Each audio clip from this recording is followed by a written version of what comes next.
Lucien de Hirsch et Yavneh, deux des plus importantes écoles juives de la capitale française, s'étaient initialement fixés pour objectif de transmettre le flambeau du judaïsme aux générations meurtries par les pogroms et les exils forcés.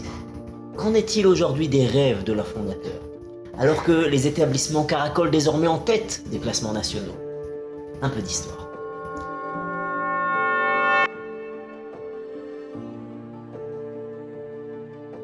Si l'année 1901 est souvent retenue comme l'année de création de l'école Lucien de Hirsch, ceci n'est pas tout à fait exact.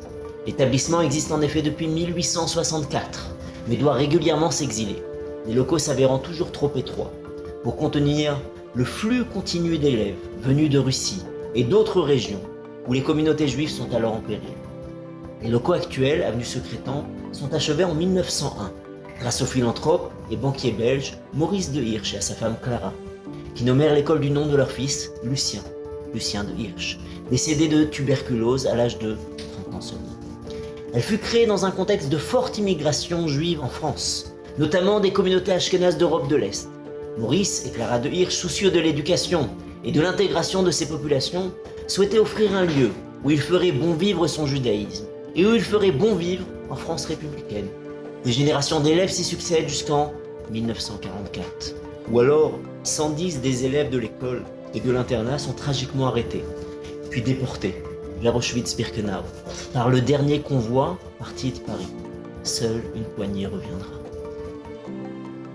Fondée en 1948 par le grand rabbin Jacob Kaplan, les rabbins Elie Munk, Henri Chili et l'éducatrice Madame Suzanne Aron-Benoît-Lévy, l'école Yavneh fut quant à elle créée dans un délicat contexte de l'après-guerre. À une époque où la communauté juive tentait de se reconstruire après les terribles pertes subies pendant la guerre.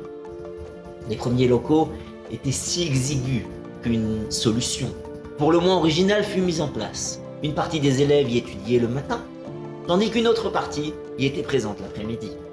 C'est grâce au concours des communautés de stricte observance parisiennes que des locaux spacieux sont construits, puis inaugurés le 2 mai 1965, rue Claude Bernard.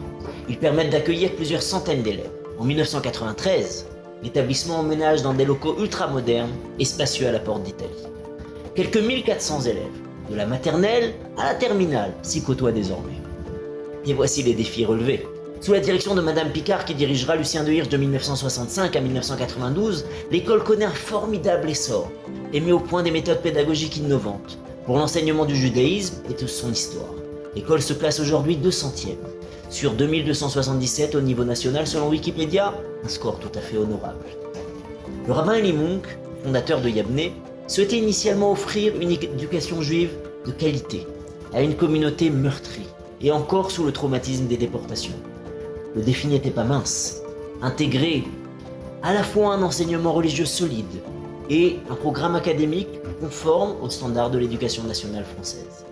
L'objectif était de former des jeunes capables de vivre pleinement leur judaïsme, tout en s'intégrant au socle de l'excellence française de demain. Paris, parfaitement relevé jusqu'à ce jour.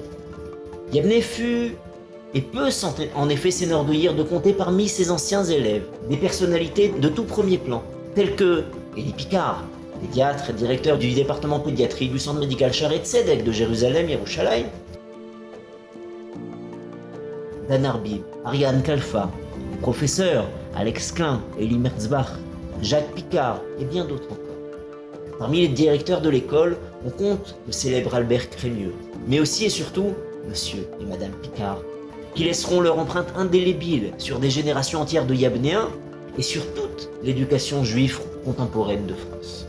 À travers des décennies d'éducation, Lucien de Hirsch et Yavneh ont contribué à prospérer, adaptant leurs approches éducatives pour répondre au mieux aux besoins de la communauté. Aujourd'hui encore, loin de paraître désuètes, elles permettent encore et toujours mieux aux élèves de développer leur identité juive tout en visant l'excellence académique. Dans la constellation juive parisienne, les deux écoles continuent de briller, d'innover et d'alimenter l'espoir du judaïsme de demain.